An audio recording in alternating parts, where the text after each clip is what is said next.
பாவங்கள் நொடியினில் பஸ்மம் ஆகிறதே, நொடியினில் பஸ்மம் ஆகிறதே. உனக்கு சமம் ஆவோ. ஓம் சாந்தி. 7/5/2024 காலை முரளி. ஓம் சாந்தி. பாப் தாதா, மதுவனம். சாராம்சம்: இனிய குழந்தைகளே, தந்தையிடமிருந்து மின்சக்தியை, அதாவது கரண்டை பெறுவதற்கு சேவையில் மும்முரமாக ஈடுபட்டிருங்கள். அனைத்தையும் துறந்து தந்தையின் சேவையில் மும்முரமாக இருக்கின்ற குழந்தைகளே நேசிக்கப்படுகின்றார்கள். அவர்கள் தந்தையின் இதயத்தில் அமர்கின்றார்கள். கேள்வி: சில குழந்தைகளால் ஏன் நிரந்தரமான சந்தோஷத்தை அனுபவம் செய்ய இயலாதிருக்கின்றது? இதற்கான பிரதான காரணம் என்ன? பதில்: நினைவு செய்யும் நேரத்தில் அவர்களின் புத்தி அலைபாய்கின்றது. ஸ்திரமான புத்தியை கொண்டிருக்காததால் அவர்கள் சந்தோஷத்தை கொண்டிருப்பதில்லை. மாயையின் புயல்கள் தீபங்களை தொந்தரவு செய்கின்றன. உங்களுடைய செயல்கள் நடுநிலையானவையாக இல்லாவிட்டால் உங்களால் நிரந்தரமான சந்தோஷத்தை கொண்டிருக்க முடியாது. இதனாலேயே குழந்தைகளாகிய நீங்கள் இந்த முயற்சியை செய்ய வேண்டும். ஓம் சாந்தி. தாரணைக்கான சாராம்சம்: 1.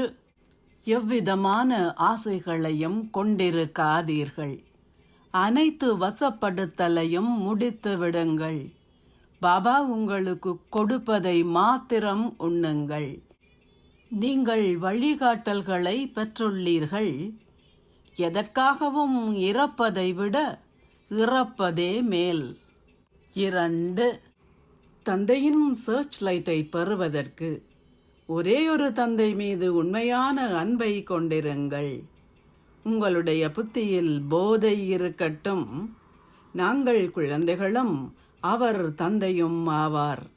அவருடைய சர்ச் லைட்டின் ஊடாக நாங்கள் தமோ பிரதானில் இருந்து சதோ பிரதான் ஆக வேண்டும்.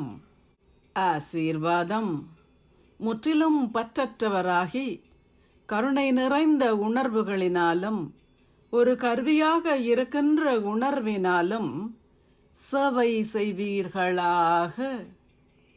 தற்காலத்தில் ஆத்மாக்கள் அனைவரும் களைப்படைந்தும் விரக்தியடைந்தும் இருப்பதால் கருணைக்காக வேண்டுகின்றார்கள்.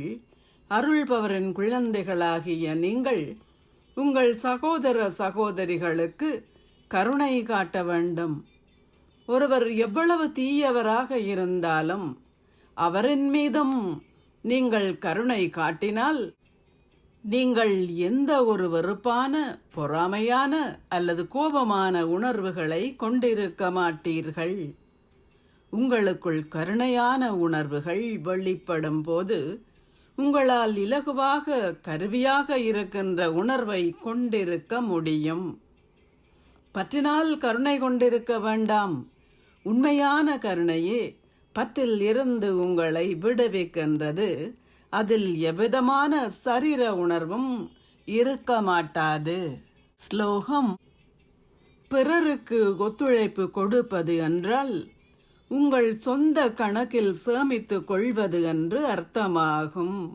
ஓம் சாந்தி. நன்றிகள் பாபா. உந்தன் வழியே நானும் நடந்தால் உயர்வுகள் என்னை வந்து சேர்ந்திடுதே. நீ வந்து தந்த ஞானத்தினாலே மூன்றாம் கண் என்னில் திறந்திடுதே. மூன்றாம் கண் என்னில் திறந்திடுதே. கவலையெல்லாம் இங்கு கரைந்திட செய்தார். கவலையெல்லாம் இங்கு கரைந்திட செய்தார். மனமும் இறங்க